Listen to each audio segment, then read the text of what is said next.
తిరుపతిలో ఎమ్మెల్యేగా పోటీ చేసినప్పుడు భూమాన కరుణాకర్ రెడ్డి చిరంజీవిని ఇబ్బంది పెట్టారని ఇప్పుడు తనపైన దాడి చేస్తున్నారని జనసేన అభ్యర్థి ఆర్ఎన్ శ్రీనివాసులు ఆరోపించారు. తనపైన చిన్న దెబ్బ పడినా పవన్ కళ్యాణ్ ఊరుకోరని తిరుపతికి వచ్చి వైసీపీ తాట తీస్తానని స్వయంగా తనతో చెప్పారని తెలిపారు. వైసీపీ దౌర్జన్యాలపై అధికారులకు ఫిర్యాదు చేశామని, చర్యలు తీసుకోకపోతే కేంద్ర ప్రభుత్వం దృష్టికి తీసుకువెళ్తామని హెచ్చరించారు.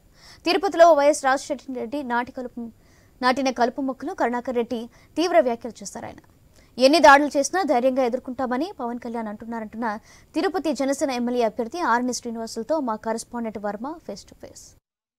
తిరుపతిలో వైసీపీ నాయకులు దౌర్జన్యాలు పాల్పడుతున్నారంటూ, అలాగే ఎమ్మెల్యే భూమన కరుణాకర్ రెడ్డి ఆ పార్టీ ఎమ్మెల్యే అభ్యర్థి అభినయ్ రెడ్డి నిబంధనలకు వ్యతిరేకంగా చేస్తున్నారంటూ కూడా జనసేన అభ్యర్థి అరణి శ్రీనివాసులు ఎస్పీ కార్యాలయంలో కూడా ఫిర్యాదు ఇచ్చారు. అరణి శ్రీనివాసులు గారు ఉన్నారు. సార్ చెప్పండి, మీరు ఇప్పటికే ఆధారాలతో సహా వెళ్లి ఎస్పీ కార్యాలయంలో ఫిర్యాదు ఇచ్చారు.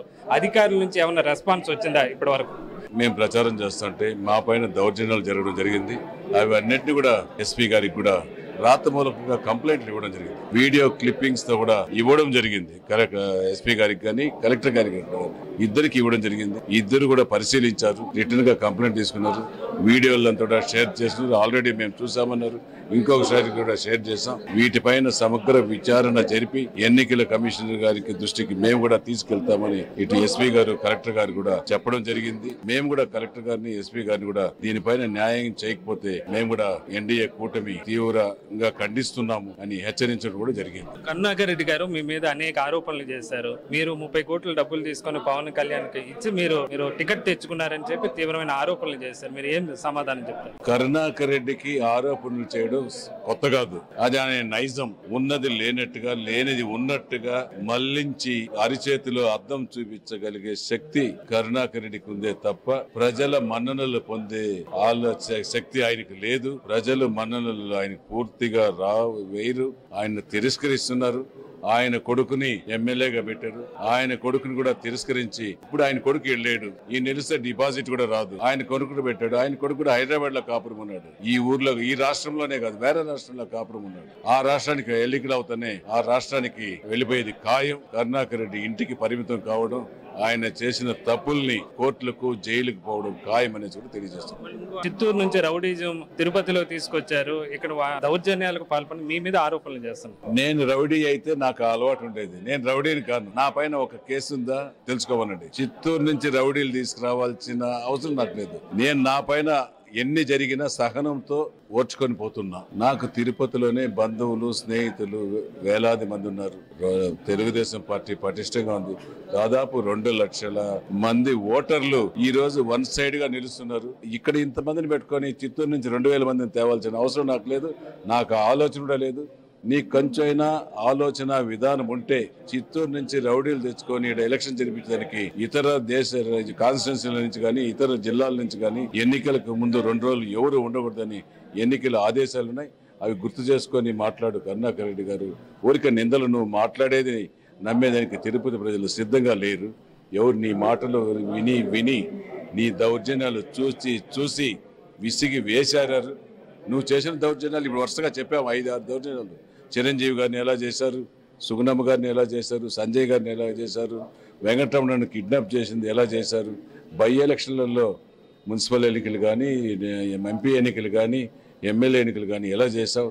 నీకు దమ్ము ధైర్యం ఉంటే నిస్వార్థంగా ఎన్నికలు జరగని, ఎన్నికల్లో గెలవబోయేది ఎన్డీఏ కూటమి అభ్యర్థి ఆర్ఎన్ శ్రీనివాసులు 1,00,000 ఓట్లతో మెజారిటీతో గెలుస్తున్నాం.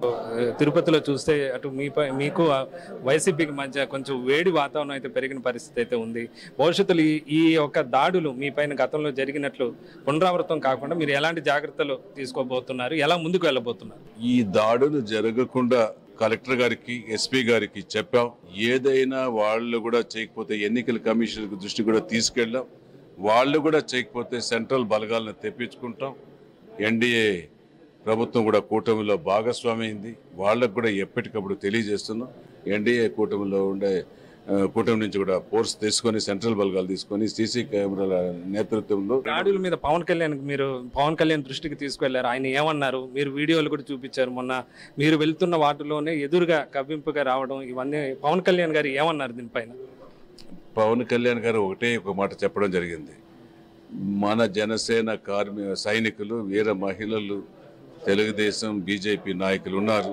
అక్కడ ప్రశాంత్, కరుణాకర్ రెడ్డి, అభినయ్ రెడ్డి ఈడ భయంకరమైన వాతావరణం సృష్టిస్తారు. అక్కడ రాష్ట్రంలో రాక్షసుడు ఎలా ఉన్నాడో తిరుపతిలో అంతకంటే పెద్ద రాక్షసుడు ఈడున్నాడు. ఈడ రాజారెడ్డి తిరుపతి పట్టణంలో నాటిన కలుపు మొక్కే కరుణాకర్ రెడ్డి. ఇటువంటి మూర్ఖుడు ఉన్నాడు. దీన్ని జాగ్రత్తగా ఎదుర్కోండి. మీ పైన ఒక దెబ్బబడి ఒక రక్తం బొట్టు కింద కారితే గంట లోపల నేను వచ్చి వాళ్ళ తోలు వలిసి చర్మాన్ని వేలాడదీస్తాను.